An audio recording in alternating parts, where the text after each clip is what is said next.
Two middle-aged guys try to work it all out. Two middle-aged guys try to work it all out. Two middle-aged guys try to work it all out.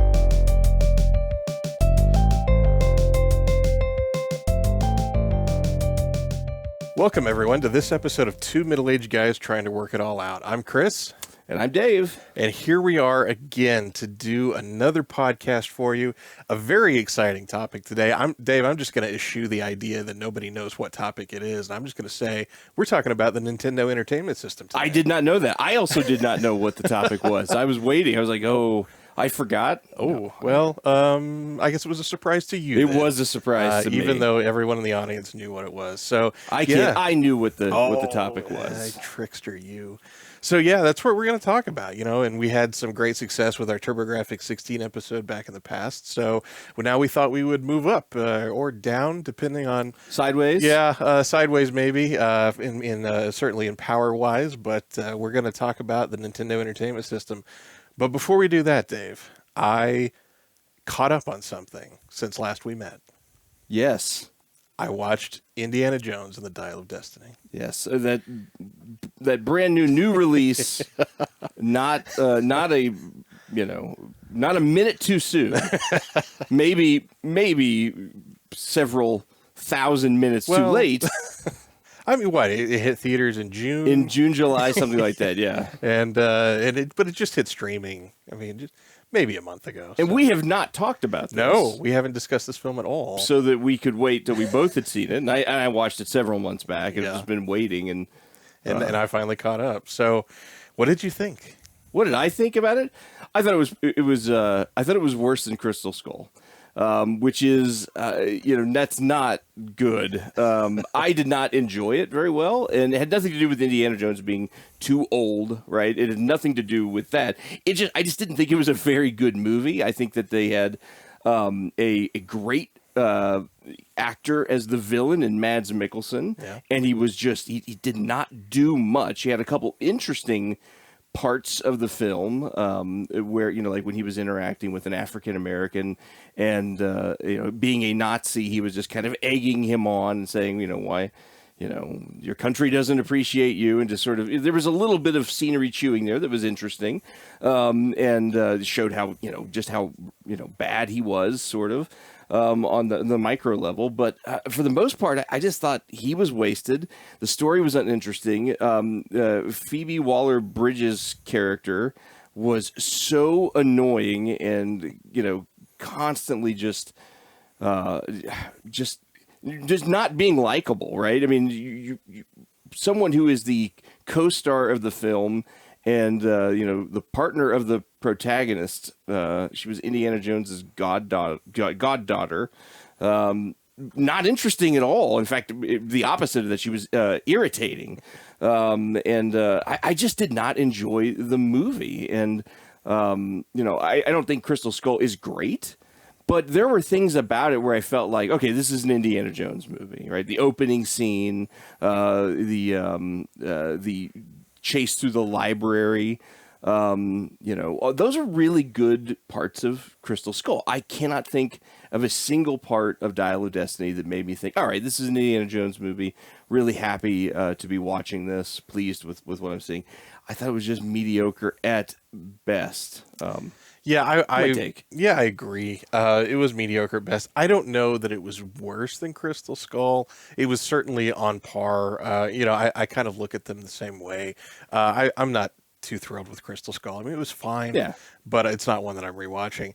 And I won't beat the movie down because I think that plenty of people have done that. I will say, my goodness, you could have cut 45 minutes to an hour out of that movie so easily. Dial of Destiny. Yeah, right? Dial of Destiny. Yes. Yeah, and then it would have been like an hour 15 maybe. but no, it would have been like an hour 40. It was over 240. Okay. Yeah, it was long. It took 3 settings for me to finish it. I was so disinterested. It's not a movie that's actively bad. It's just a movie that's not particularly good. Mm-hmm.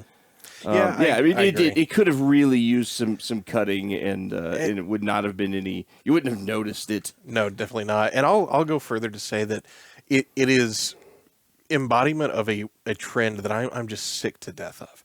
Which, okay, you go back to the nostalgia well. Everybody does that. And, Sure. and for the most part, I enjoy going back to the nostalgia well. We have a podcast about about the nostalgia well. Yeah, exactly. That's actually the original title of the podcast was two middle-aged guys at the nostalgia well. Yeah, and then we thought that sounded like too much like an Indiana Jones movie. So. Yes. Yeah, but the complaint I have is not going back to the nostalgia well. The complaint I have is just parading it in front of us for no reason. Right. I mean, Sulla in Dial of Destiny, great to see him, love the character. Why was he there? Was he driving a taxi? Was that what he was doing or something? It was something like, kind of I think he just showed beneath up. him Yeah, or something. It was, I don't know. It was very weird, bizarre. yeah. Antonio Banderas, who's not a nostalgia play, but again, why? What was the point of that character in the film? I don't understand it. And then the whole, I understand why from a Hollywood and political standpoint they got rid of Shia LaBeouf, but man, just in passing, Mutt was killed in Vietnam. Yeah. That was very strange to me.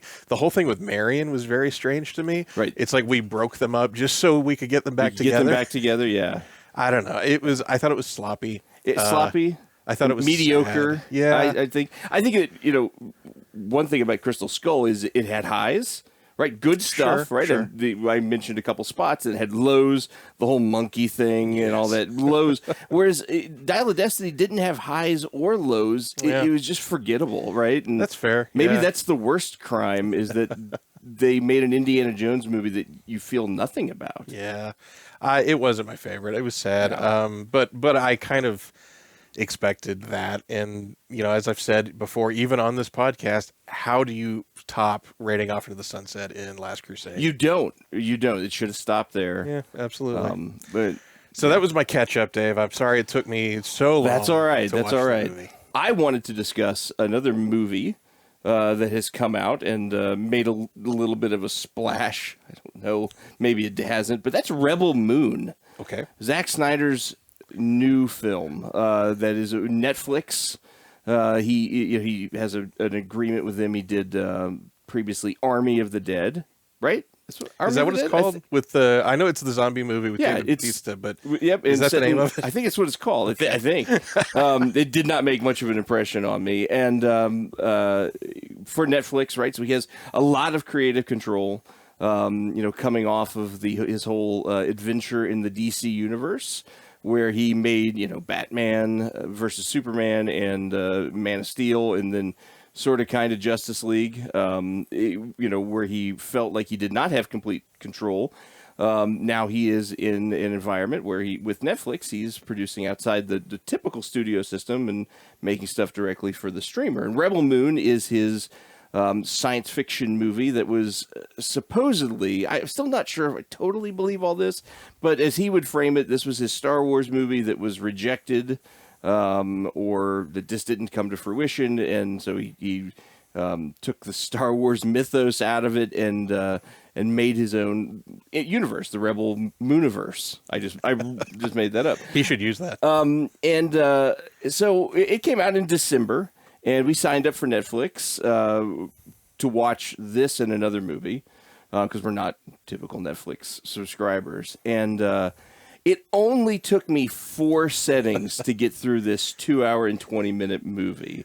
It is a derivative of a derivative of a derivative. Seven Samurai, Magnificent Seven, and Battle Beyond the Stars are the films that come before this. It is... I should say this. I like Zack Snyder. I like a lot of his movies, not all of them, but I think Watchmen is fantastic. I think Man of Steel is great. I even really like Batman, Superman a lot. This is not a good movie. It is sloppy. The action scenes they're incoherent and hard to follow, which for Zack Snyder, that's kind of his bread and butter, right? That is odd, yeah. Yeah, it just tells a story with characters you're not particularly interested in. He's got space Nazis that are, clearly his version of the Empire, but it's just not good, and you don't care. And so now he's also coming out with a director's cut. So when you had full control, and then you do a director's cut, and it's his R-rated version, and it's coming out, and I haven't seen that. I don't know if I'm going to bother. And Rebel Moon is part 1 of a 2-part series, and it doesn't have a single original idea in it. And it doesn't even, it doesn't even entertain, right? It's not even a turn your brain off and enjoy it type thing. It's just not good. And, 4 settings to get through a 2 hour and 20-minute movie. For reference, I sat through The Irishman, 1 setting, and Killers of the Flower Moon, 1 setting. Those are long movies. And I made it through those, no problem, right? Pause to, use the restroom and get a drink. But this was like over the course of 2 weeks, 4 settings, making myself finish it so that I could complain about it, because I had no right to make a joke about it or complain about it. I didn't finish it.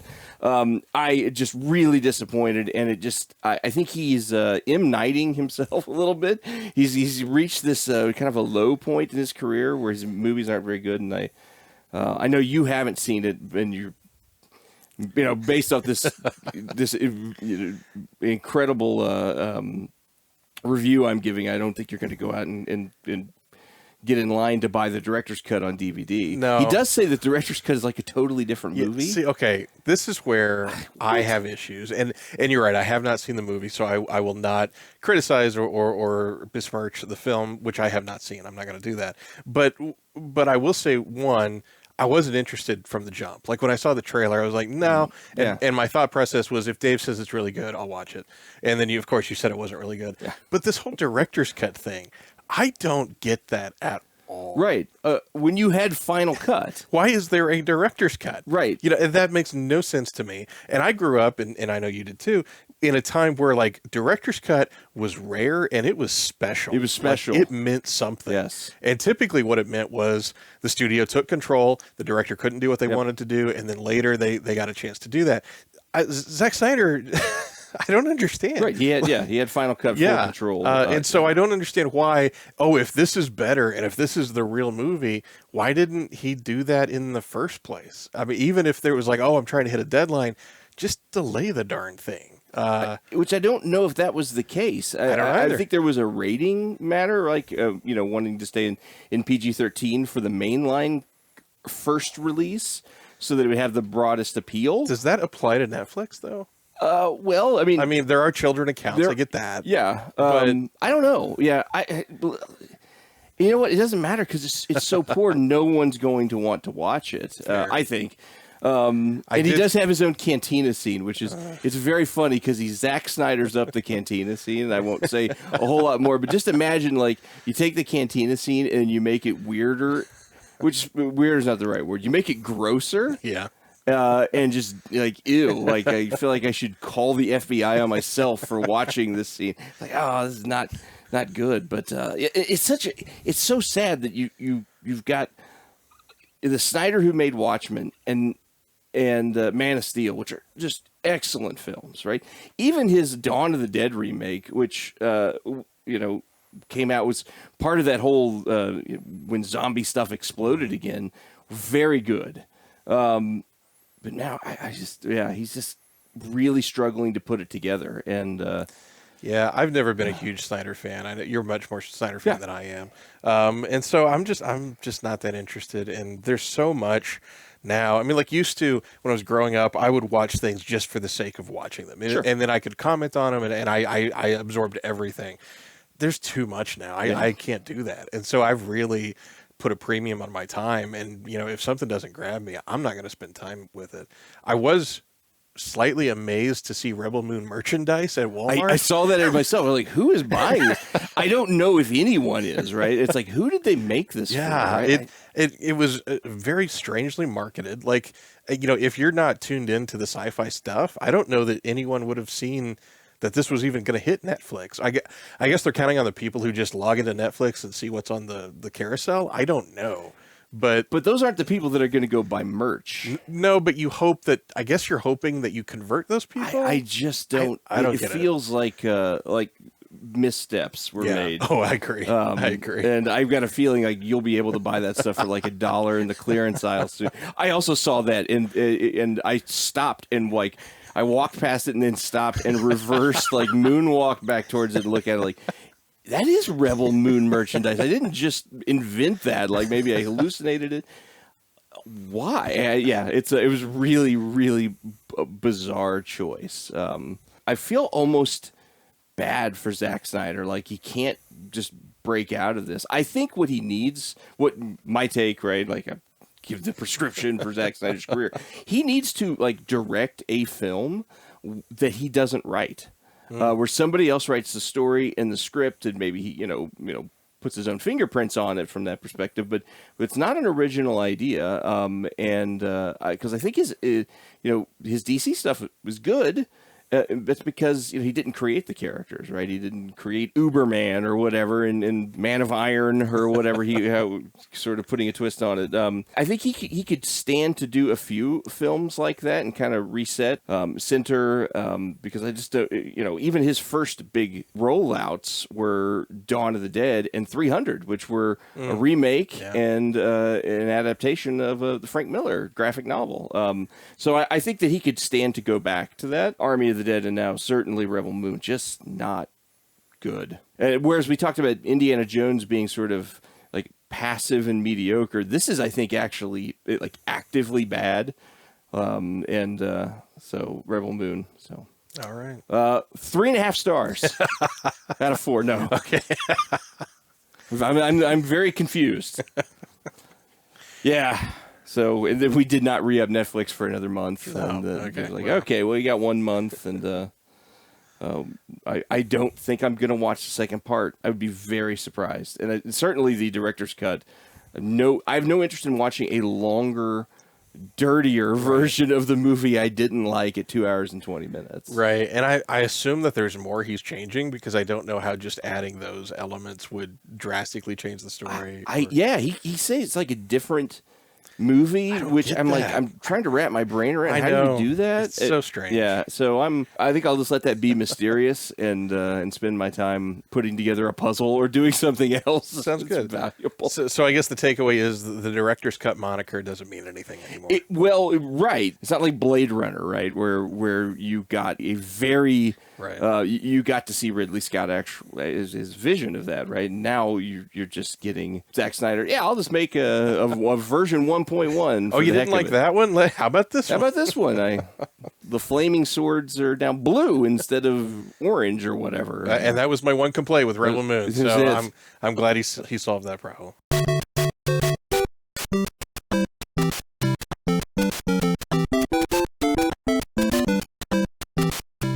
We spoiled the lead, which is this is about the Nintendo Entertainment System, the NES, a little square box that kind of sort of looked like a VCR that came out in the mid-'80s and that brought video games back. That's the one. That's it. But I want to say this, for anyone who is like, oh, maybe they're listening to this and they're not huge into video games, this is not going to be like a deep technical discussion of video games. This is more about us reflecting on memories of something that was important to us. Because, I mean, that's kind of our thing, right? We're approaching things from memory. We're approaching things from how we experienced it. The nostalgia well. The nostalgia well, exactly. Indiana Jones and the nostalgia well. But also, if you want the technical deep dives, those are a dime a dozen. Everybody's done a technical deep dive of the NES. That information is out there. It is. What's not out there is how you and I experienced this. I hope it's not out there. That would be very weird. That would be strange. If somebody had got my life. I sold my life rights for Zack Snyder's some gumballs. Movie. Yeah, it's called Dave's Life Rights. We're not going to go deep on like how to get into the negative water world in Mario. No, Super Mario Brothers. So I'll start off with my first memory that I wanted to discuss with the Nintendo Entertainment System is how I got a Nintendo. I'm placing it the Christmas of '92. Okay, is how I got the Nintendo. But before I talk about that, I want to talk about the Christmas before that, and even maybe the Christmas before that. So the Christmas of '90, I got my Atari 2600, the junior, the tiny one.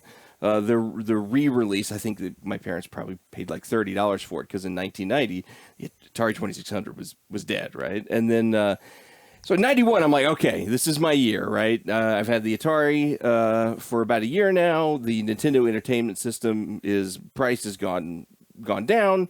I've seen plenty of other kids that I would say are poorer or as poor as me. They're getting it, so this is my year. So I got up Christmas morning, 91.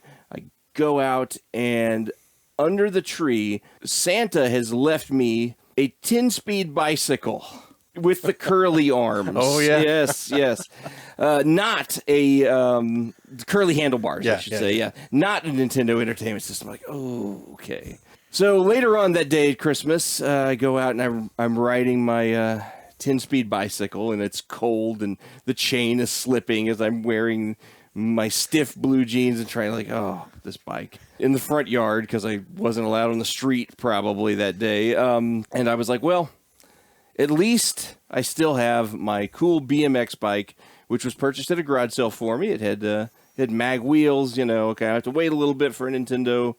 I got this bike. Hopefully I'll just, not ride the 10-speed bike and everyone will forget about it and we'll sell it and maybe I could use that, put it towards my Nintendo. So I go to put the bike up in the garage and my BMX is gone. It was sold by my parents to help pay for the 10-speed bicycle. I was like, so now this is my only bike too. So I did get a Nintendo and I got and I'm not like, I'm just kind of making a joke here. It was kind of a funny disappointment, but boy, the 10-speed bike. A Walmart 10-speed bicycle put together by the...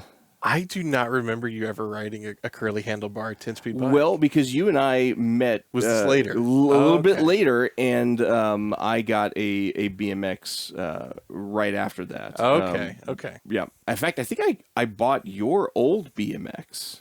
So it would have been a knockoff. I never had a real. No, BMX. it wasn't a real BMX. Okay, yeah, it was a that Huffy style. or something. Right, it was that style. Yeah. Maybe because I mean there was a while where I was rocking a curly handlebar 10-speed. Yeah. Because it was my father's bike if I remember right. Because when I got a bike, it was like everybody in the family got a bike and we got a bike ride together. Yep. I think that happened once, right? And never again. Yes. And so I was outgrowing the Huffy or whatever it was. And so then my parents were like, well, just use Dad's bike. And it didn't bother me. I was like, oh, that's cool with me. And then I think you're right. Cause I remember you wanting my Huffy. And I was like, well, if I've outgrown it, that's way too small for you. And you're like, no, I can ride it. Trust me. I got a 10-speed bike at home. It's got curly arms. I would be happy to ride this miniature clown bike or what. Yeah, I remember it wasn't that bad. I do remember though, it had some rust on the handlebars and I was obsessed with getting rid of the rust. I was constantly getting the rust off and the next morning I'd go out and the rust would all be back. I don't know how that happened. And I would go and I'd wire brush it off or use navel jelly, which is a type of jelly for rust removal off of things that are in water, and I'd get rid of it, and the next day it would all be back. That's a horror movie right there. It is. Yeah. It is kind of like that. So that was how I didn't get it. But in '92 in the morning, I did get up, and I did have a Nintendo Entertainment System. I believe it was the Action Set was what that was called, with just Super Mario Brothers. And I got that, unplugged the Atari immediately. The Atari was dead to me the second I saw the Nintendo Entertainment System. And I plugged it in, and there we go. Super Mario Brothers. That was the game. I was the only game I had, and that was fine. I could play it forever. And that is how I got my Nintendo Entertainment System. The Christmas of '92, I think. I was trying to reconstruct that. Right. Was that the right year? Pretty sure it is. Which is also towards the end of the Nintendo Entertainment System's life. That's just the way it goes. Pretty close. Pretty close. So that's how I got my Nintendo. How did you get yours? All right. Well, mine does not involve a bicycle, and it doesn't involve much disappointment, but there's a little bit of disappointment. So for me, it was 1987. I had one way earlier than you did, and in 1987, that was kind of the first time that the Nintendo was really the hot item. It hit the States in '85, but it wasn't everywhere. Test markets, exactly. Yeah, and so it didn't really start to permeate until '87. So 87, it was totally on my radar, and I wanted a Nintendo so bad. And I knew I'd have to wait for Christmas or a birthday, or I'd have to save my allowance for a really, really long time. So what ended up happening was Walmart had a raffle for a Nintendo. And so I was obsessed with this raffle. And every time I would get an allowance, we would go to Walmart and I would put my allowance in for raffle tickets. And I swear in that box, it was probably like 98% tickets with my name on it. You could have just bought a Nintendo. By the time I finished with my raffle tickets. That is not true. However, I did put in a lot of money into this raffle. And so I'm building up the expectation of when they're going to draw for this raffle. And I'm convinced, well, of course it's going to be me because I've bought so many raffle tickets. And I'm thinking we're going to go to Walmart on the morning of the raffle and there's going to be, like Rip Torn's going to be there and he's going to be like emceeing the whole event. And there's going to be confetti everywhere. T-shirt cannon. Exactly. That whole kind of thing. And so I get up and I'm super excited and I make my poor parents take me to Walmart and it's just Walmart. There's nothing. There's nobody there. There's no pomp and circumstance. In fact, when the guy draws the name, there's no announcement. He just draws the name and he walks back and my poor dad had to go up to the guy and say, well, who won the raffle? And of course, it was not me. No. It was somebody else. So I'm 7 years old at this time, and I'm standing in Walmart, and I'm devastated. Like that was my shot to get a Nintendo. And my dad comes over to me and says a lesson that honestly changed my life. He says, Chris, I know you're disappointed, but whoever won that Nintendo, that's probably the only way they could ever get one. And you will get one some other way, which really was impactful to me. That actually kind of changed my outlook on life. Like a lot of things that happen to me now, like if it doesn't go my way or something like that, that's always my thought. Or if somebody else is having a situation, I'm always like, well, they probably got that because they needed that, whereas I'll figure something else out. So that was really an impactful lesson from my father. So I just start saving my allowance. I just start banking money. Any other things I can do to earn extra money, I'm doing it. I'm just putting money. And I finally get enough to buy the Nintendo before Christmas, but only like a month before Christmas. And so I'm excited. I'm like, let's go buy the Nintendo. And my mother's like, no, it's too close to Christmas. You can't buy anything. What if you get a Nintendo from Santa? And I'm like, I don't care. If I get a Nintendo from Santa, we'll work it out. It doesn't matter. Take me to go buy the Nintendo. But she was like, no, you got to wait till Christmas. I was like, fine. And so close. I know, so close, yet so far for the second time. So Christmas morning comes, and, I open the smattering of presents and the typical things that a 7-year-old would get. And none of them are Nintendo. But I'm okay with this because I know I've got enough money in my allowance. I can go buy a Nintendo. It's just, it sucks that the store's closed on Christmas, but tomorrow I'll go get a Nintendo. Did the thought cross your mind that they might be out of them? No, it did not. Okay. No, I was not. I wasn't thinking that way at all. Well, you were 7. So exactly. Yeah. So my mother disappears into the bedroom and she comes back with one last present, and it's a Nintendo. So I opened it. I was thrilled. It was I don't remember the name of the set, but it was the one with the zapper, and it had Mario and Duck Hunt on the same cartridge.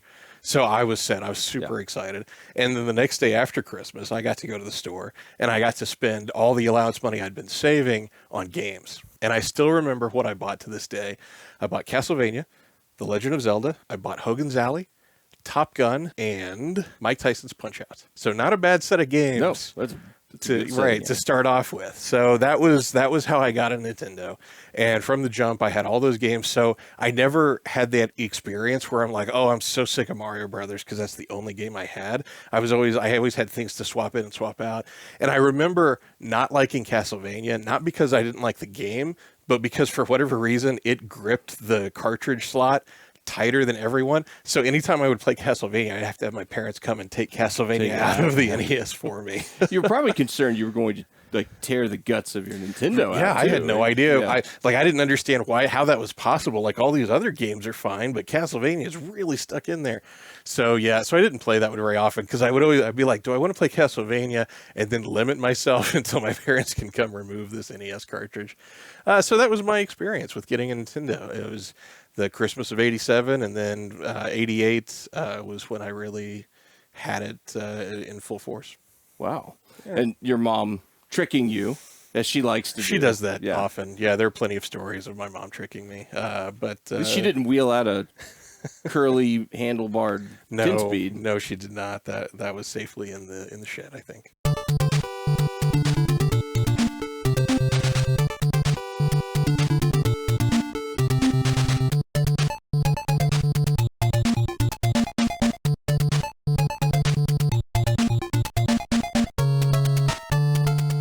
My next memory is directly after the next set of games. I mentioned I had Mario, and I could play that forever. Well, I really couldn't. I could, after a couple days, I was ready for my next game. So I had no money, but I had about 50 Atari 2600 cartridges, and I called around to places to see if I could, pawn shops. Say, what do you have? Would you trade? And everyone, no, laugh, haha, hang up. No, we're not going to trade Atari cartridges for a Nintendo game. I finally found one who would trade 50 Atari cartridges for one Nintendo game. And so I went to this pawn shop and traded, and now it seems insane. It really does. I'm like even embarrassed, but talking about it. Because I had a great selection of games. I had Empire Strikes Back, Superman, Pitfall. I had good games for the Atari 2600. I did not care. It was dead to me. It was ancient technology, and I needed to get a new Nintendo game. So I traded 50 games from the Atari for Star Soldier for the Nintendo, which is a shooter game, right? So like Galaga type game, although it was one that was it scrolled instead of being a single screen game, but that kind of game, a fun game. So I'm like, okay, now I got Mario Brothers and I've got Star Soldier. I'm good forever. Well, then I remember I ended up getting. The next batch of games that I got was I borrowed a copy of Who Framed Roger Rabbit, which was an LGN game, an LGN licensed game. Not a great game, incredibly difficult. I borrowed it from a distant cousin by marriage. He borrowed my copy of the Dark Knight Returns hardback that I bought at a Walden Books somehow for like $8. Had got the Frank Miller collection actually. Oh, the leatherbound. Yes, yeah, and okay. and I don't know if I ever actually got that comic book back. I think it was basically like a permanent trade, which was not the intention. But I had Who Framed Roger Rabbit. Played that some. It was an okay game, not that great, but I didn't care. Right, I was just interested in getting another game. And then the next game I got, well, this is an embarrassing one. And we've mentioned this before in the show. In our area, we had a place where you could trade 2 for 1 Nintendo games. And or you could put like $10 with a Nintendo game or $15 and get another Nintendo game, something like that. So I took in Star Soldier and I traded that for T&C Surf Designs. Which is a really poor game where you can, I think you like skateboarding. You're a monkey or a gorilla who skateboards or something like that. There's a surfing game in it. And then there's a surfing game. And I don't know if it's a cheetah that surfs. I really don't know what it was. It was not a good game. And I don't know why I got that one. I did not know what it was. I have no idea, but it was a pretty poor game. And then, so I had that for I don't know how long. Minutes before I realized, I made a bad choice here. Still at the time, going back and playing Super Mario Brothers more than anything, right? Because the game has great replayability. Any kid in the late 80s and early 90s, could tell you, hey, you can play the game over and over. And I did get some rentals too, which rentals were great. Back then. You pay a couple bucks, you get them for a night or two, and then eventually our preferred video store went to $2 for 7 days for Nintendo for old games, right? New releases were still, I think it was $3 or $4 for a couple nights, but so I was renting some. And then the last game that I got in sort of that early days, I saved up my money and bought my own game. $29.95 at Service Merchandise. I think I've probably mentioned this on the show before.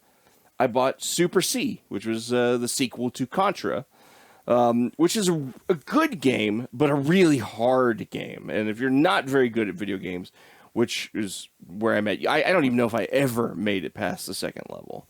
It was just interesting, right? That I believed that I could I just have one game, Mario. That's all I needed. Since I played Mario Brothers, Super Mario Brothers, on a Versus arcade, I just thought all I need is this, right? I would be good. It never works out that way. You want immediately you want more games. But still, even through all that, I probably went back, and certainly in that first year of having a Nintendo, I played nothing as much as I played Super Mario Brothers. It was the best of those early games that I got. Loved it. And still, I can sit down and play it, right now and have fun with it, and beat it in a few minutes, or, play through level with level without warping, going down the pipes, right? It's so much fun, a high level of replayability, but really, it can't be your only game. Well, no, but that's just the human condition. We get something we want, and then suddenly we have to have more. You have to have more, but up until that point, you think that's all you need. Yeah, as long as I've got that one thing, right? Good, yeah. It's that one hit of the drug. I had that experience with Teenage Mutant Ninja Turtles, the arcade game. Yeah. When that hit NES, I don't remember what I had or how many I had, but I did go and sell every single NES game I owned to get enough money to go buy Ninja Turtles arcade brand new. And I thought, this is all I need. You're set. Yeah, I'm set. And then also I discovered, well, that's not entirely true. That is a great game. It is a lot of fun. High levels of replayability, especially if you're playing with someone else, because it's a two-player. It is two players, it right? Is, yeah. Yeah, that's right. I was thinking Double Dragon was the one that was not, the first one that came out was not. Yeah. But yeah, lots of fun, but not the only. Game, yeah. No, sadly not. But that's a great story. I think TNC Surf Design was the first game I ever rented. Really? Okay. If I your remember disappointment correctly. was less, right? Because at least I didn't buy this game. Or I can top your bad trade story though. Okay, great. And this is not the next story I was going to tell, but I'll just throw this in real quick. I had Metroid back when it was the hot game, and you could not find it anywhere. And I don't remember why, but my family, we were in Kansas City and we went to a Toys R Us and they had a copy of Metroid. So I was like, I've got to have this now. So I got it, and I was way too young for Metroid. I did not understand that game. It took me 2 weeks to figure out you had to run left on the screen. It was not for me. It was like the original open world game, right? As a side scroller. And my brain was just not ready for that. You needed a map. Yes, you did. Nintendo Power, thank you, giving us the maps for that. Right, or you needed to draw your own map, which I didn't. Like as a young kid, I couldn't even fathom that was a thing. Yeah. So Metroid was completely lost on me. So I took Metroid to a local pawn shop, and the guy was shocked that somebody was bringing in Metroid. Did you have the box and stuff too, or? I don't think I did, because I was one of those. It's crazy. We weren't keeping boxes. What was wrong with us? If I could go back in time and keep everything I had as a child, oh boy. Anyway. So I walk in with Metroid, and he's just blown away that somebody's trading in Metroid. So he's like, you can have any game in the store. Just 1-to-1 trade. You can have any game in the store. And I walked out with the Black Label baseball. Oh, my goodness. What? I know. So Black Label baseball is not bad. No, but it's not great, right? It's not Metroid great. No, I mean, that pawn shop has long gone out of business, but I guarantee you that guy tells that story to anyone who would listen. Yes, that he get traded. Around, grandkids. Let me tell you the story about this kid who came in once. And, oh boy, Grandpa, I felt not guilty. Again. Yeah, I got to get it off my conscience.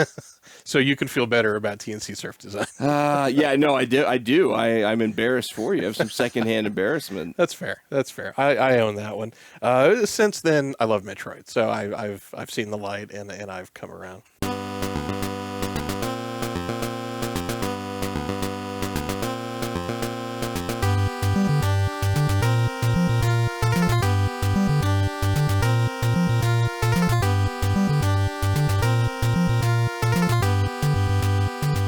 My next NES story is a memory of my grandmother. Like most kids in our generation, both my parents worked a job. So in the summer or before and after school, I was at my grandmother's house until my mother was able to come and pick me up. And my grandmother's house was a boring place. There was nothing to do there. There was 5 channels of over-the-air TV that I could watch, but there was nothing else to do. So I was super bored, and I didn't like it, and I was always complaining about having to go to my grandmother's house. And then one day my mother's like, why don't you take your Nintendo to grandma's house? And my head exploded. Wow. Like, it didn't even occur to me. You mean I can unhook this from the TV, transport it, hook it up to a different TV, And so, like, from that moment on, grandma's house was the best place on earth because I could play video games unfettered. I could just do anything I wanted. And during the summer when school was out, I just played from morning until evening until my mother came to get me, just whatever game I was working on that time. And I remember vividly that the first day that I took my Nintendo over to grandma's house, Mom picked me up and she's like, well, do you want to get your Nintendo? And I was like, eat dinner. I'll watch a couple of TV shows. I'll go to bed. Nah, it's cool. I'll just leave it here. And that was the worst decision I'd ever made in my life because I was at home and I was like, all I want to do right now is play Nintendo. Shaking and sweating. Exactly. Yeah. They had to hold me. I was vomiting all over myself. Calling your grandma. Just put the phone up to the Nintendo.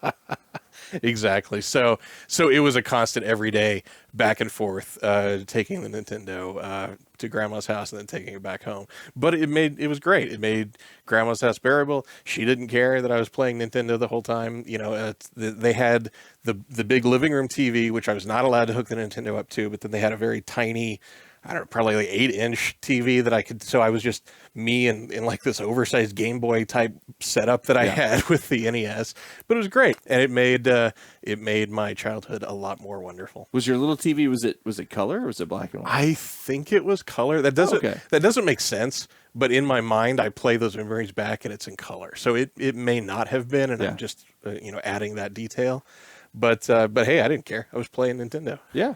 Yeah, at grandma's house. What would she do while you were playing Nintendo? She did a lot of sewing. She was one of those grandmas. So even to this day, I still have some quilts that she made in my home. But so she would do that, or she would watch her stories, because that's what grandmas did. Yes.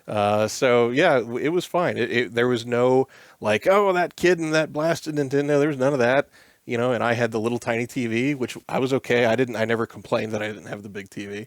So yeah, it was a great arrangement. And my mom suggesting that is still one of the great moments of my life where opened. Yeah. It totally changed the dynamic at grandma's house. Exactly. And you probably got to go rent games at some point too with her, right? Did that ever get to happen? I don't know that grandma ever took me to rent games, but certainly if I had a game rented and that's what I was focusing on, then it would come with me. It made its way over. Yeah, I remember Guardian Legend was a game I vividly remember playing at my grandmother's house.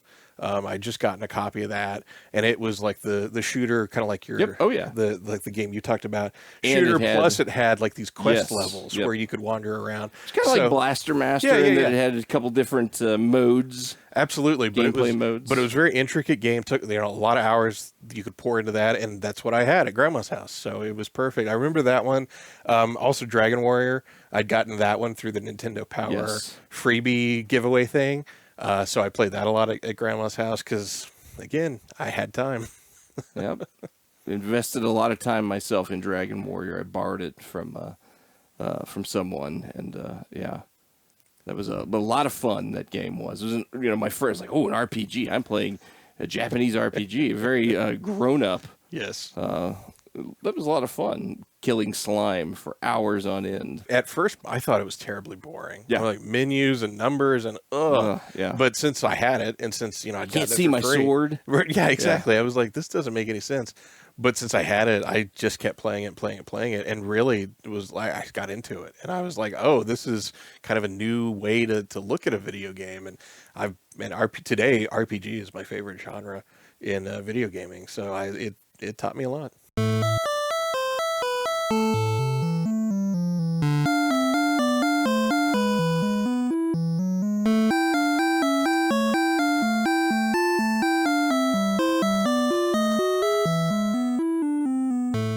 Well, that game had a battery. It did. So you could save your progress, and you'd have to put in the long password that, you invariably write down wrong and have to figure out what you did wrong, and sometimes you could never find the mistake, and it had the battery. Speaking of batteries, my next story is a memory that I want to see if you remember this. Okay. Up the street from you, sort of like catty-cornered, there was a young man. I won't use his name. Doubt he's listening, but a young man. He liked to wear tank tops. Mm-hmm. I remember in the winter, even they were wearing tank tops. He had older brothers too. who there was a lot of this kid was our age, but he had older brothers who were, in their teens and 20s. There was a lot of rumors, right, that these guys were bad guys. They were in and out of jail. At the time, though, I was terrified of these guys. I would borrow games. We would trade with this kid, and he let me borrow Zelda 2. The Adventures of Link, and this game has a battery, and he said, okay, you can play on the third slot. That's my slot. You can overwrite that. That's fine. Whatever you do, don't touch the first 2 slots, because those are my brother's games, and they will murder me and then you. And so I was like, okay. So I borrowed it, and I made it, kind of sort of far in that third slot. I was like, all right. And I had to give it back to him one day, and I was playing it, and like, oh, I got to take this over to this young man's house. And if you remember, there's a procedure for removing games with batteries. You had to hold the reset button and hit power, and that is how you could ensure that the games did not get erased, right? That was a little, and I even still reflecting on it, like, was that real? Was that necessary? I don't know. But for some reason, I had to get it back, and I just did not turn it off. I just removed the cartridge from the Nintendo and pulled it out and realized, oh no, it's still on. Like, uh-oh. What, did I do something? So I put it back in, fired the Nintendo up. All of the saved games were erased. And I was like, oh no, I have to take this back to this kid. We are going to be murdered. Our bodies will be buried. These kids will go... His older brothers will go back to jail for a few weeks for killing us, and then we'll be forgotten. I remember taking that back and handing it to him and saying, listen, I accidentally erased the games. I'm sorry. And he was just like this look of anger at me, but also fear, just sort of vacillating back and forth between them. Couldn't decide if he was more mad or scared. And he never let me borrow a game after that, which was fine. I was terrified. His brothers didn't kill us. No, obviously I'm still here. Yeah. But do you remember that? Because I think you were with me when I returned it. Maybe you were. No, I do remember.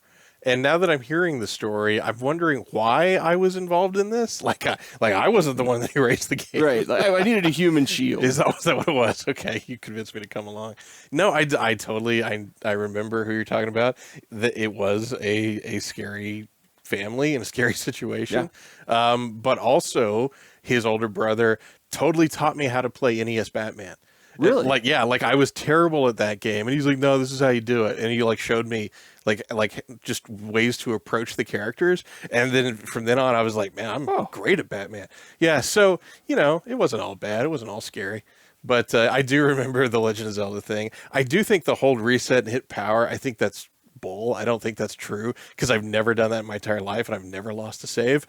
But yeah, just hitting the cartridge, that's probably bad. Yeah, and that's what I did. I just popped it out, and pulled it out of the front loader, and like, oh no, it's probably okay. I immediately put it back in. It was not okay. It was very, very bad. I feel like I'm maybe the only person that's ever done this. Maybe. I don't know. Listeners, write us and tell us if you've done this. I'd love to hear.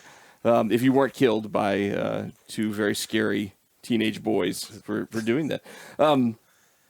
That's interesting. I also remember this as an aside.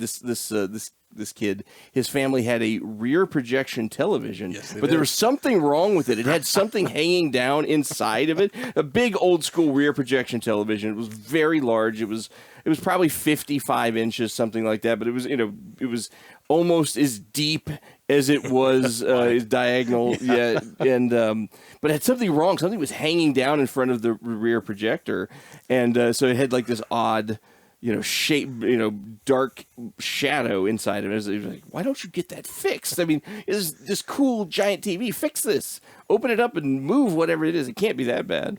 The biggest thing I remember from them is they had like a workbench in front of their house, like just offset from the front door, and on top of this workbench was a complete Optimus Prime transformer. And I think you and I both were like, will you sell it? Will you trade it? Like, what do we have to do to save Optimus Prime from this fate worse than death? And he would never budged. He's like, nope, I like it there. Yeah. And it was just no one was going to mess with that family and take that Optimus Prime.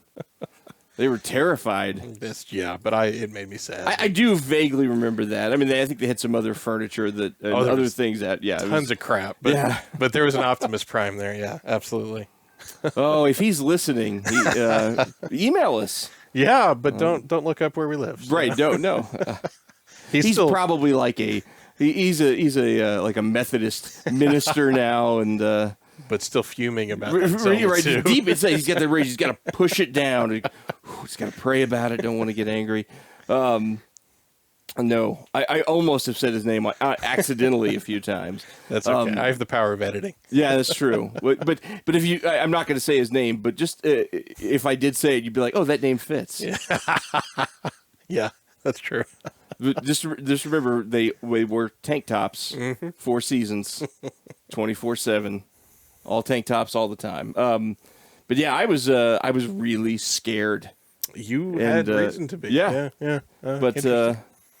But yeah, that was I when I was making my notes, I called this "Fear the Battery" because I'm the only person I've ever heard of that is actually.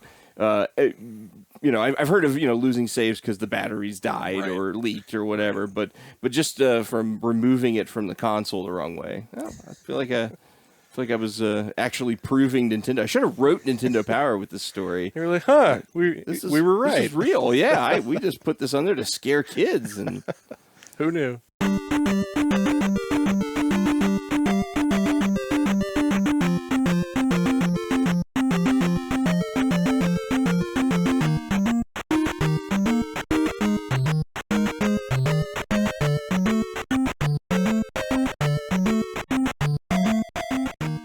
Well, my last story is also about somebody that we mutually knew back in the day.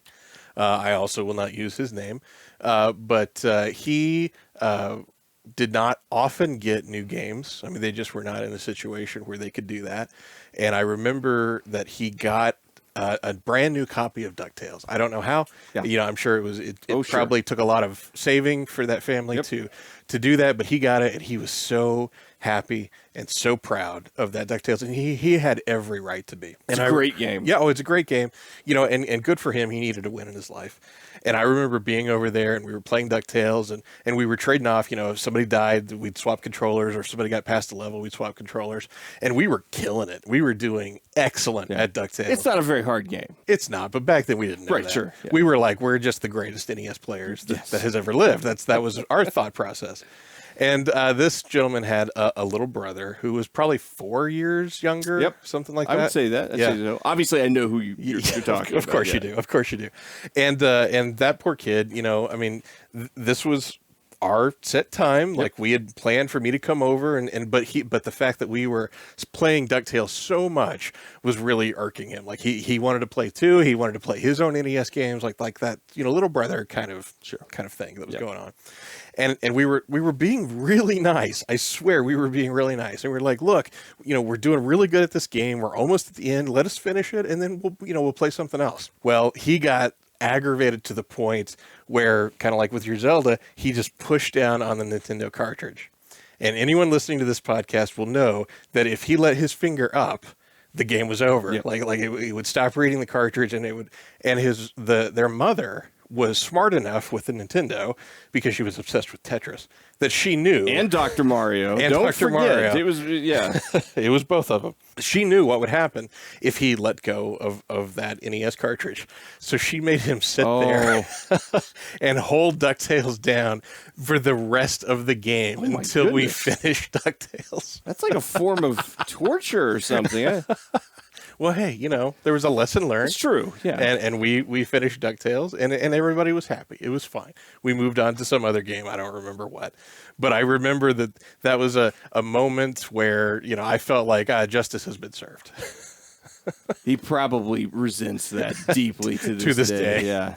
Anytime anyone mentions DuckTales, like he's got duck and tails tattooed, on his knuckles. He has a manifesto that's basically written that wraps around this whole situation where he's going to get his revenge. That I have never heard that story before. I mean, I knew DuckTales was a big deal with this particular family. They also introduced me to the game Cobra Triangle, which is a great game. Yeah, they did. He had that, and I was like, whoa, who would have thought a game about a boat could be so much fun? Yeah. It's a great game. Now made by Rare. That's a game that if you go back today, you're like, how did I ever get anywhere in this game? It's so hard. So hard, that isometric sort of view, and it's so hard, No, that is a great story.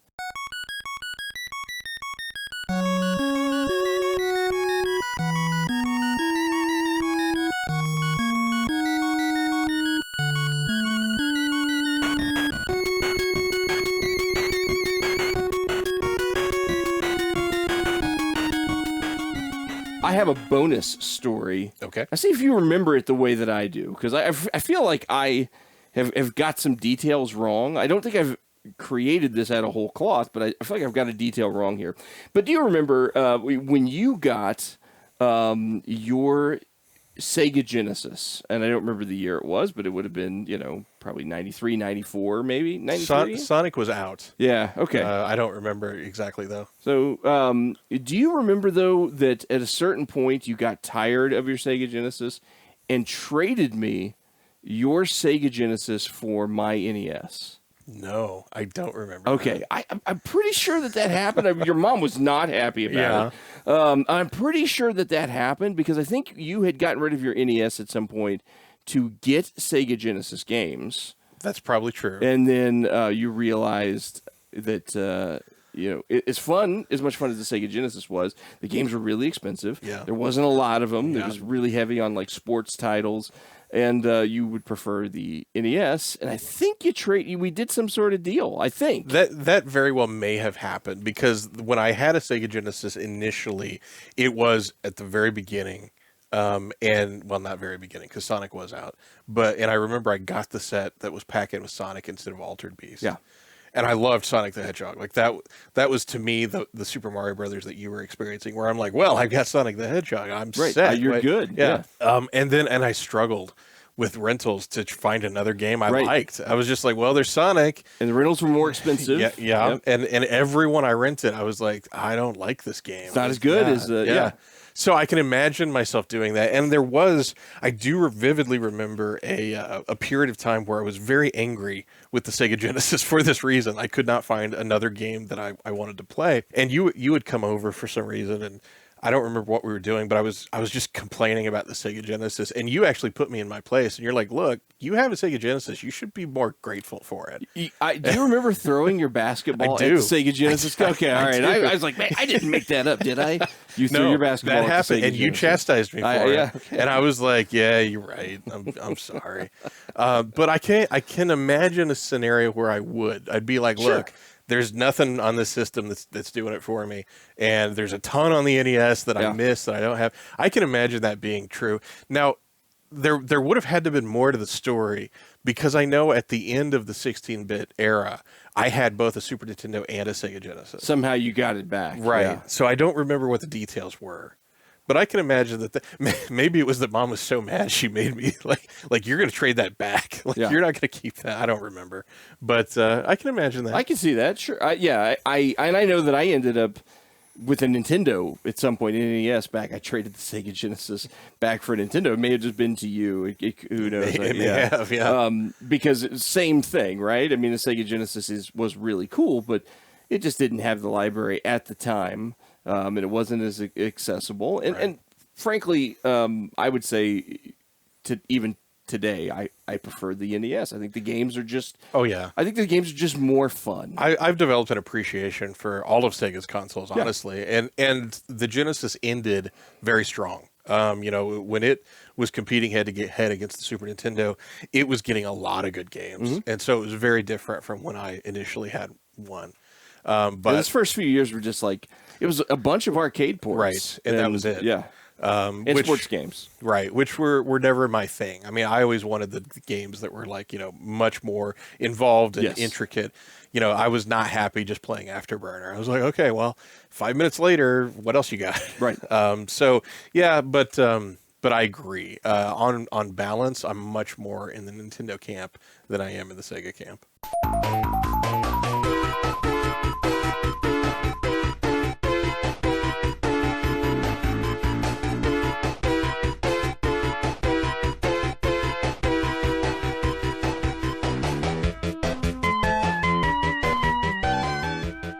Well, before we move on to our top 3 games, Top 3. I did have a question.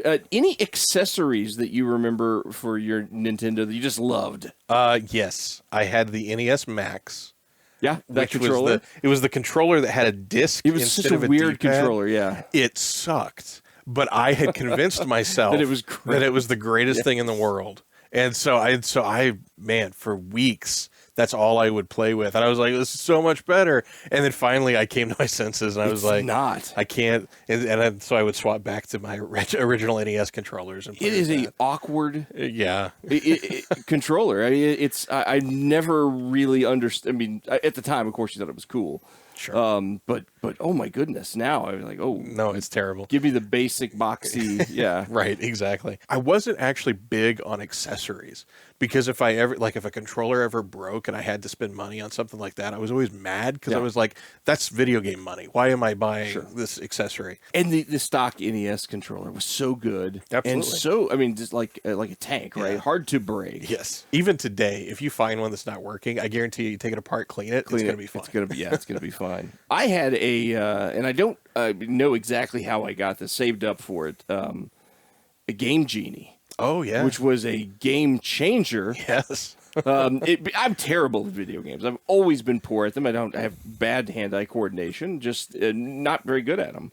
But the Game Genie made it so that I could, see parts of games that otherwise I was never going to get because, I wasn't very good. And was it cheating? Well, I guess, but I wasn't. It's not like I was in a competition, right? I was just, to me, it enhanced the experience. It made it more fun, so it was great for me. Otherwise, there'd be parts of it of the games I would just never see. And the Game Genie was, for those that don't know, was this thing that you plugged your Nintendo cartridge into the Game Genie, and then you plugged the Game Genie into the Nintendo, and it basically allowed you to put in codes that would overwrite things in memory that would do things like give you unlimited lives, or make you invincible, or make you jump really high. Some weirder things, right? You could jump super high. You could, in Mario Brothers, there was a code, I think, that you could just float, right? You were just kind of jumping and you would not land if you didn't want to. I can't remember all the details, but lots of strange sort of things that would be, maybe even glitches you could exploit.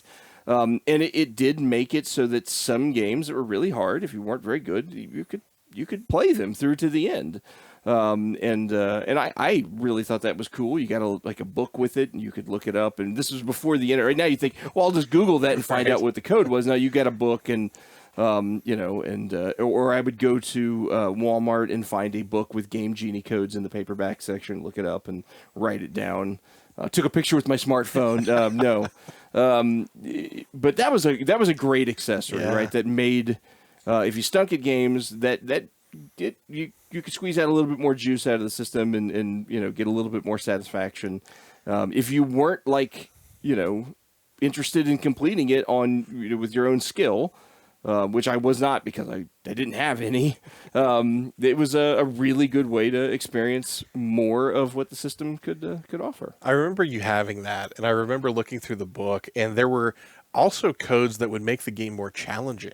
Were there? Yeah. I obviously skimmed past those. Right. But it would be like, you only have one heart in The Legend of Zelda and stuff like that. And as a kid, that confused me because I was like, why would you want to make it more challenging? Right. As an adult, I get it. And, you watch the speedrunners or the people who, play The Legend of Zelda in reverse order and, kind of crazy stuff like that. I get it now. But as a kid, that confused me so much. I was like, who would use that code?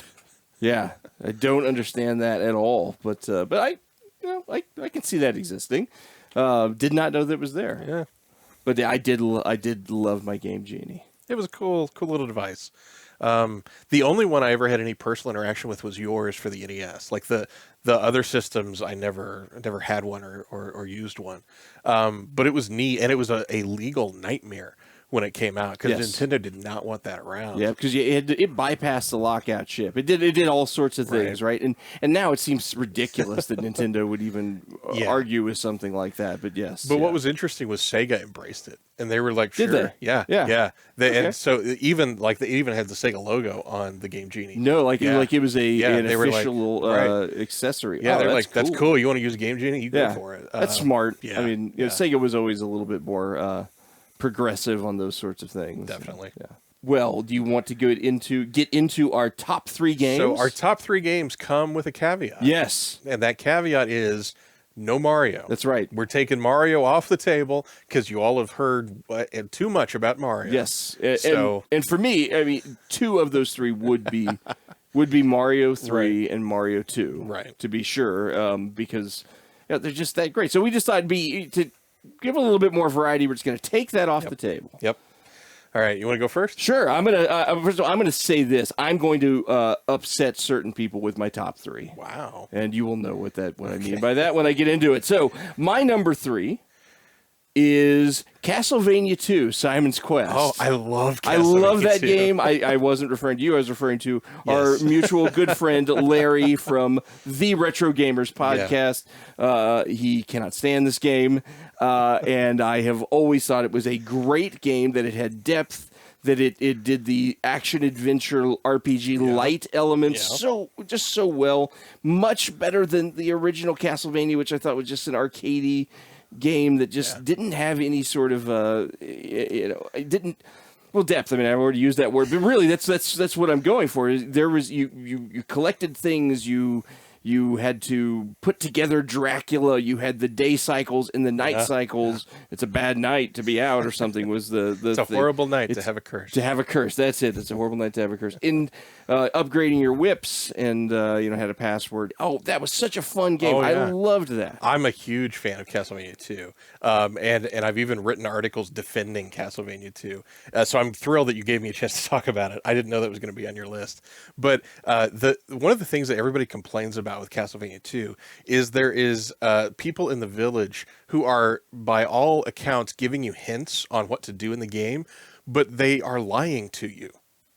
And they're giving you bad hints. So a lot of people will play the game and they'll read the hint and they'll be like, well, that's what I'm supposed to do. And then it doesn't work and they'll be freaking out. Like, what, and this is a terrible game and yada, yada, yada. And people for years chalk that up to, it must be poorly translated. It's not. I've heard that. It's not. The villagers are lying intentional. To you. And as a kid, when I'm playing that, like, that's how I interpreted it. And when I realized that, I was just like, this is the most amazing game ever. Because all the games I'd experienced up to that point were kind of wholesome. You know, it's like, hey, games are kiddie things. Sure. They're here to have fun and blah, blah, blah. Even though you're whipping the snot out of Dracula in the original Castlevania, still, I was like, it's a kid's game. And then I was like, wait a second, these people are lying to me? NPCs I was deceiving you? Blown away. And yes, of course, the only way I finished that game was because Nintendo Power would be like, well, when you get to this cliffside, you got to kneel while holding the crystal and blah, blah, blah. Throw your holy water at this wall. So it is virtually impossible to figure out on your own, but I forgive all of that. I think it's an incredible game. It's the most atmospheric Castlevania until you get to probably like the PlayStation 1 era. And the soundtrack is amazing. The gameplay is fantastic. I love the fact that it's non-linear. You go down, you go up. You know, there are different paths you can take. I love Castlevania 2. Yeah, it's a great game. It's one of the few NES games that I beat without using the Game Genie. I played it a lot. Had some Nintendo Power help. I think I read some articles in or read sections of the How to Win a Nintendo Game books in Walmart. Remember those big, thick paperbacks that were different colors, yellow, red? I remember them, and you would Do you remember the Nintendo game novelizations?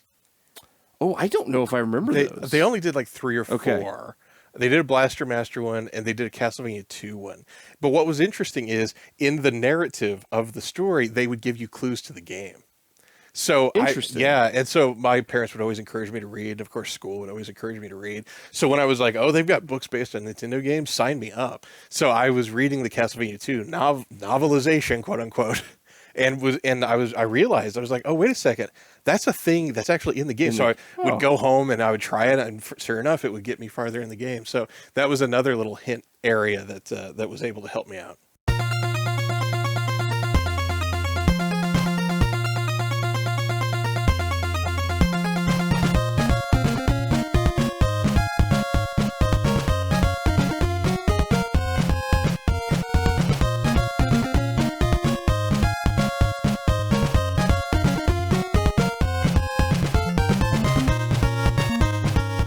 What's your number 3?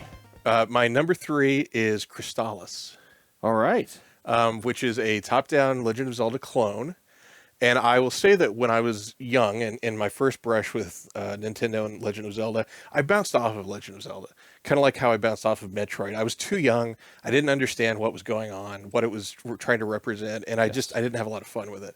Crystalis clicked with me. Yep. And I don't know if it was the sci-fi setting or if I was just a little bit older or what, but I loved Crystalis. Such a great game. Yeah. It was my number 1 choice. Oh, was it? Oh, yeah, really? You stole my thunder a little bit there. Well. No, it's fine. I think that it is, it's Legend of Zelda kind of on steroids, and I think it's better than Legend of Zelda. Of all the Zelda clones, yeah. And this is where I'm making enemies because our other good friend, Anthony from the Retro Gamers Podcast, is just shaking his head.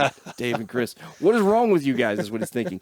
Great game. Oh, it's fantastic. Yeah. And it honestly, it brought me back to Zelda. Because I was like, I had such a good experience with Crystalis. I was like, oh, now I get it. Yeah. And then I was able to go back to Legend of Zelda. And, of course, Zelda has prospered for 30 plus years. And there's only one Crystalis. Right. They did a Game Boy Color port of Crystalis. Yes. You can believe that. It's not very good. It was not a good port. But I loved Crystalis. Great sorry, gameplay. I stole your number 1. No. Great gameplay. Great graphics. Was one of the later in the life cycle of the NES. But it's a great game. And I think it's the Zelda clones, right? And there were many across all sorts of systems and generations. I think it's the best one. And tops the original. Who published that? SNK? Yes. I don't know if they programmed it, but they did publish it. That is a great game. Yeah, that's my number 1. All right. So. Well.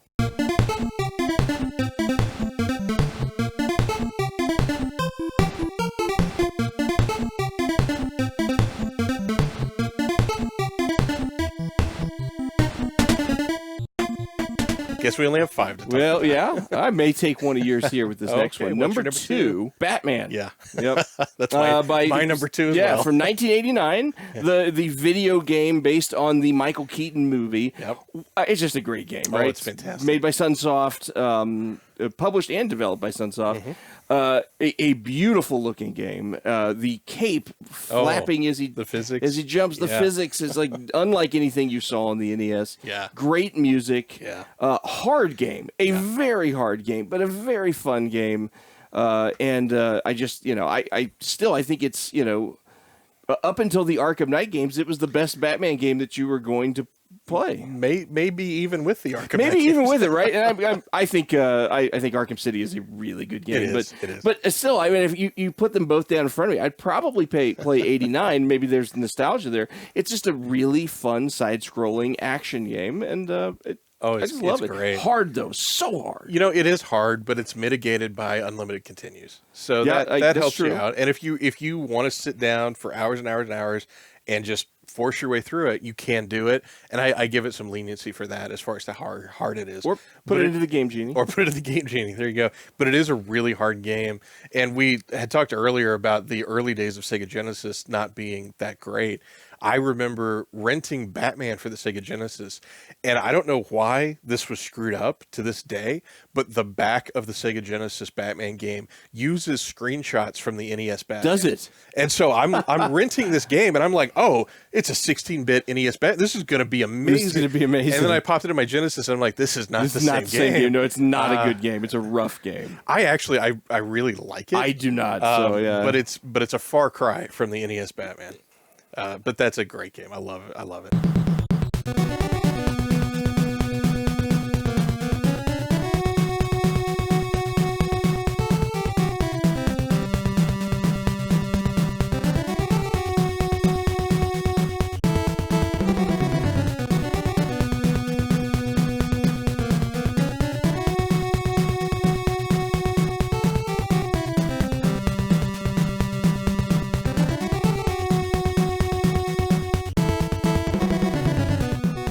So was that your number 2? It was my number 2. So we shared the number 2. Yep. It's interesting. We have the amount of overlap. We have That is 2 games on our top 3. Well, it's because they're really great games. I wonder now if my top one is going to be, or I guess actually, no, you've already done your 3. I did Simon's Quest. So what's your top one? My top one is G.I. Joe. That was on my. It's on my. That was going to be number 4. I debated like, does G.I. Joe come in instead of? I mean, it was really tough. This is the first G.I. Joe, not the second one. That's correct. Not the Atlantis Factory, which is a fine game. It's fine, but it's not as good as the original. No, one. Yeah, it was. The original G.I. Joe. It's so far ahead of its time. Yes. Non-linear levels. Yep. You can choose between 3 people on the fly, so you have a team that you're approaching this game with. Vastly different abilities across all the characters. There's light RPG elements. You're leveling up your characters. You're getting better weapons as you go. Phenomenal graphics, phenomenal music, a great game, and it is a crying shame that because of licensing, you're never going to see this game again. Like, it's never going to show up on a compilation. They're never going to do, like, the G.I. Joe Master Collection on Switch. I mean, that's never going to happen. So this is a game that really is lost to time, but it's so, so good. So good. It is a ton of fun.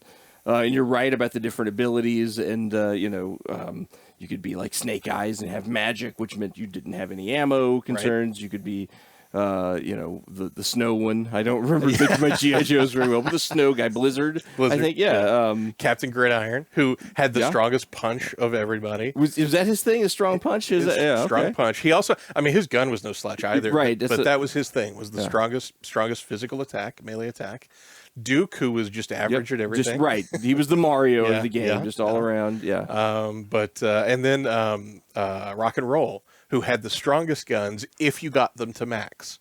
They sucked until you got them to max, then they were a force to be reckoned with. That was such a fun game. Oh, it was great. So good. I don't know if I ever owned it or just rented it all the time. I think I just was renting it a lot. Well, it was published by Taxon. Yep. And it was, it even in the day that it was released, it didn't see a lot. I mean, it was not a game that you regularly came across.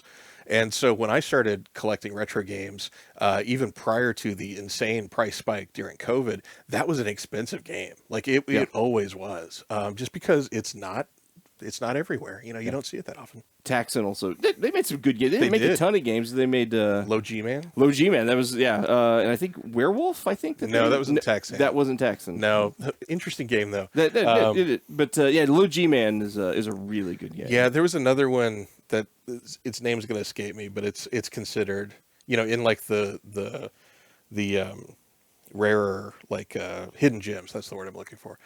There's another Taxon game that's always in the hidden gem list, but I'm not going to come up with it.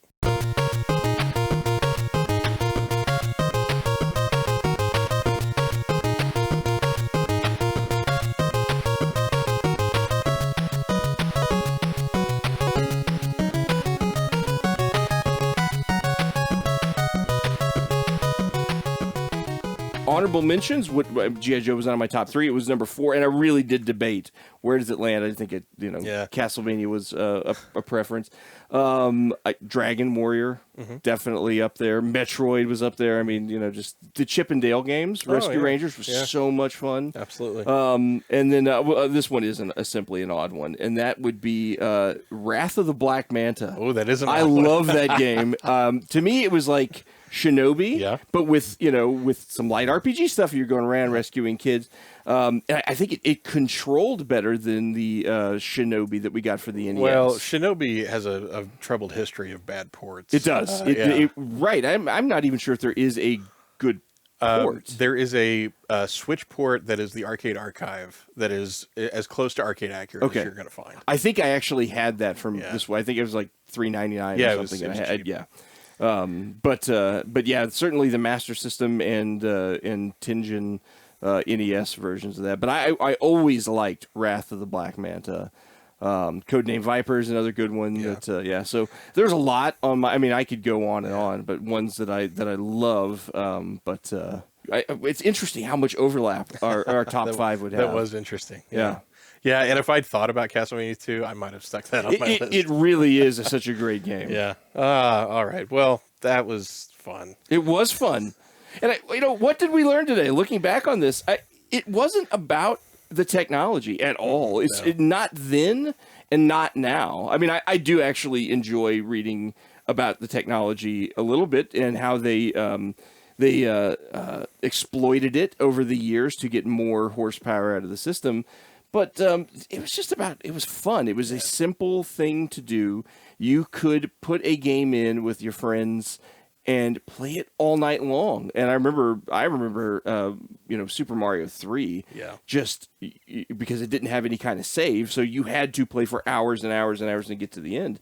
That it would take up, you could spend 5 or 6 hours on one game. And I mean, I guess today you can do that with these games that are incredible depth and 40 hours of playtime or however long. I'm sure it's probably not as much as some of them, but like Starfield, some of the new games. Right. But to do that with these simple 8-bit games, it was a pretty magical time for the technology. And when I think about it, just think about just really just having a great time as a kid. Oh yeah. And I don't think that any video game system has ever been that much fun. No, it was a magical moment. Yes. That Nintendo just brilliantly took advantage of and marketed and used to their advantage. And that started the pattern of Nintendo just being really, really good game developers. Yeah. And they, to this day, they still have that. And that's still what keeps them alive more than technology or anything else. So it's nothing but good memories for me. It excited a lifelong passion in me. And it was a point where, back then, if most people looked at video games as a complete waste of time and you're ruining your brain on that kind of stuff. But to me, that was my joy. And even to this day, I played Batman NES a couple of days ago. Yeah. I mean, it's still, I did too. It's still as much a part of my life now as it was then. Yep. So special time, special topic. And man, yeah, great one. Great one. Why don't you tell our listeners how they can find us, reach out to us? Absolutely. You can reach out to us. Tell us about your NES experiences, the favorite games, why we're wrong about Castlevania 2, because we're not. Do all of that at 2middleagedguys.com. That's 2, the numeral 2, middleagedguys.com.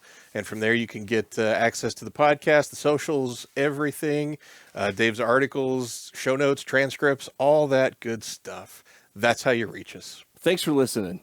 Have a good one.